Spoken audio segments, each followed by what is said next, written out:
मनोज जरांगे पाटील यांच्या मराठा आरक्षणाच्या आंदोलनामुळे महाराष्ट्रातलं राजकीय आणि सामाजिक वातावरण ढवळून निघालेलं होतं। सुरुवातीला फक्त आरक्षणाभोवती केंद्रित असलेलं जरांगे यांचं आंदोलन हे हळूहळू राजकीय होत गेलं आणि लोकसभा निवडणुकींना जरांगे यांच्या भूमिकांचा सर्वाधिक फायदा जर कोणाला झाला असेल तर तो शरदचंद्र पवार राष्ट्रवादी काँग्रेस यांच्या पक्षाला झाला। मराठा मतदारांच्या ध्रुवीकरणामुळे पवारांचे खासदार 4 वरून एकदम 8 झाले। आता विधानसभा निवडणुकांमध्ये मनोज जरांगे पाटील यांनी त्यांच्या कार्यकर्त्यांना 288 जागांवरून अर्ज भरून ठेवायला सांगितलेला आहे। 4 नोव्हेंबरला अर्ज माघारी घेण्याची शेवटची तारीख आहे। त्याआधी मनोज जरांगे पाटील हे ठरवणार की कोणत्या उमेदवाराला पाडायचं आणि कोणत्या उमेदवाराला जिंकून आणायचं। पण आता मनोज जरांगे पाटील जर ठरवणार असले की कोणत्या उमेदवाराला जिंकून आणायचं, तरीही जरांगे पाटील ज्या बीड जिल्ह्यातून येतात त्या बीड जिल्ह्यातच जरांगे पाटील यांची शरद पवारांच्या राजकारणामुळे आणि शरद पवारांनी जे उमेदवार निवडणुकीच्या मैदानात उतरवलेले त्यामुळे चांगलीच कोंडी होणार असे दिसते। धरलं तर चावतंय आणि सोडलं तर पळतंय अशी काही गत जरांगे पाटील यांची त्यांच्याच हक्काच्या बीड जिल्ह्यात होऊ शकते अशी राजकीय शक्यता आहे। आता बीड मधलं राजकारण नेमकं काय आहे आणि पवार जरांगे यांच्या राजकीय भूमिकांमुळे नेमकी काय अडचण होऊ शकते, या सर्व गोष्टींचा आढावा घेऊ या व्हिडिओच्या माध्यमातून। नमस्कार, मी प्रीती टिवडी मराठीमध्ये आपलं स्वागत आहे। आता मनोज जरांगे पाटील यांच्या मराठा आरक्षणाच्या मागणीमुळे महाराष्ट्रात देवेंद्र फडणवीस यांच्यावर त्यांच्या जातीवरून प्रचंड टीका करण्यात आली। आता 2014 पासून महाराष्ट्राचं राजकारण जर बघितलं तर त्यामध्ये शरद पवार विरुद्ध देवेंद्र फडणवीस असा एक सुप्त संघर्ष राहिलेला आहे। देवेंद्र फडणवीस यांच्या राजकीय उदयाआधी शरद पवार हे महाराष्ट्राचे नेते म्हणून देशभर ओळखले जात होते। फडणवीस यांच्या राजकीय उदयानंतर शरद पवार यांना महाराष्ट्रात आव्हान निर्माण झालं। पवारांना जमलं नाही ते देवेंद्र फडणवीस यांनी अनेक आघाड्यांवर करून दाखवलं। 5 वर्ष मुख्यमंत्री पदाची जबाबदारी पूर्ण करून दाखवली, राजकीय निवडणुका जिंकून दाखवल्या, विकास कामे, शेतीतली धोरणं सगळं यशस्वी करून दाखवलं।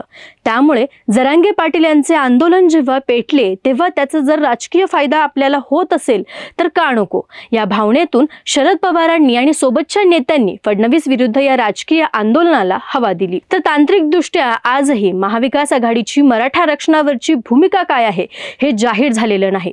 त्यातच लोकसभा निवडणुका पार पडल्या आणि जरांगे पाटील यांच्यामुळे शरद पवारांच्या पक्षाचे 8 खासदार निवडून आले। मात्र आता जरांगे पाटील हे मराठ्यांचे नेते म्हणून देशभरात ओळखले जाऊ लागलेत आणि भविष्यामध्ये हे सगळं प्रकरण कुठेतरी डोईजड होऊ शकतं का, या राजकीय शक्यतेमुळे शरद पवारांकडून आता जरांगे यांची कोंडी करण्याचे प्रयत्न सुरू आहेत अशी चर्चा आहे। तर उदाहरण घ्यायचं झालं तर आष्टी मतदारसंघाचे उदाहरण घेता येईल। आष्टी मतदारसंघामध्ये अजित पवार यांच्या राष्ट्रवादी काँग्रेसकडून बाळासाहेब आजबे तर भाजपकडून सुरेश धस हे दोन्ही मराठा नेते निवडणुकीच्या रिंगणात आहेत। शरद पवारांनी या मतदारसंघातून मेहबूब शेख या त्यांच्या मुस्लिम कार्यकर्त्याला उमेदवारी दिलेली आहे। आता जरांगे यांना जर मराठा उमेदवाराला पाठिंबा द्यायचा असेल तर त्यांना भाजप किंवा अजित पवार यांच्या उमेदवाराला मदत करावी लागेल आणि तसं नसेल तर शरद पवारांच्या मुस्लिम उमेदवाराला मतदान करा असं सांगावं लागेल। त्यामुळे जरांगे पाटील यांची चांगलीच कोंडी झाल्याचं दिसून येतं। त्यामुळे आता जरांगे पाटील यांनी केलेल्या घोषणेनुसार त्यांचा स्वतःचा उमेदवार निवडणुकीच्या मैदानात आष्टीमध्ये उतरवणार का, भाजपच्या मराठा उमेदवाराला मतदान करणार का, की शरद पवारांच्या मुस्लिम उमेदवाराला मतदान करून निवडून आणणार, हा जरांगे पाटील यांच्या समोरचा सगळ्यात अवघड प्रश्न आहे। आता बीड मतदारसंघामध्ये जर बघायला गेलं तर रमेश पोकळे हे जरांगे पाटील यांचे खंदे समर्थक निवडणूक लढवण्यासाठी इच्छुक आहेत। रमेश पोकळे हे भाजपाचे नेते असून त्यांनी सगळ्यात आधी जरांगे यांच्याकडून बीड शहरातून उमेदवारी मागितली होती। आता लोकसभेपासूनच बीडमधून निवडणूक लढवण्यासाठी दिवंगत विनायक मेटे यांच्या पत्नी ज्योती मेटे या देखील इच्छुक होत्या। विनायक मेटे यांचे मराठा समाजासाठी मराठा आरक्षणासाठी मोठं काम आहे। या कामाला जर जरांगे पाटील यांची जोड मिळाली तर त्याचा फायदा ज्योती मेटे यांना बीड शहरातून होऊ शकतो असा एक राजकीय अंदाज होता।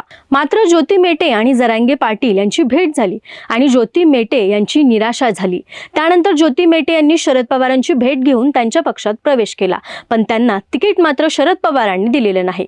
या घडामोडी घडत असताना भाजपाच्या जिल्हाध्यक्ष असलेल्या राजेंद्र मस्के यांनी देखील भाजपाला रामराम ठोकत शरद पवारांच्या पक्षात प्रवेश केला, पण त्यांनाही उमेदवारी मिळाली नाही।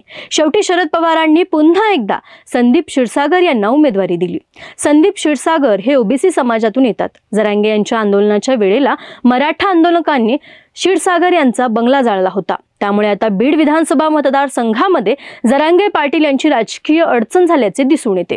पवार यांच्या उमेदवाराला जर पाठिंबा दिला तर ओबीसी उमेदवाराला मतदान करावे लागेल। महायुतीकडून अजित पवारांच्या राष्ट्रवादी काँग्रेसला ही जागा सुटू शकते। यांच्याकडून योगेश क्षीरसागर यांना उमेदवारी मिळण्याची या मतदारसंघातून शक्यता आहे। त्यामुळे कदाचित त्या मतदारसंघामध्ये ओबीसी उमेदवार विरुद्ध ओबीसी उमेदवार असा सामना होऊ शकतो। त्यामुळे मनोज जरांगे पाटील कोणाला मदत करणार, कोणाच्या मागे आपली शक्ती उभी करणार, का स्वतःचाच वेगळा उमेदवार देणार, ही सगळीच उत्तरं अजूनही गुलदस्त्यात आहेत। पण एक मात्र नक्की, शरद पवार यांच्या उमेदवारांमुळे जागोजागी मनोज जरांगे पाटील यांना भूमिका घेताना अडचण होत आहे, एवढं नक्की। आता तुम्हाला पवार विरुद्ध जरांगे यांच्यातल्या या सुप्त राजकारणाबद्दल काय वाटतं, आम्हाला कमेंटमध्ये नक्की कळवा। व्हिडिओ आवडल्यास लाईक शेअर करा आणि टीओडी मराठीला सबस्क्राईब करायला विसरू नका।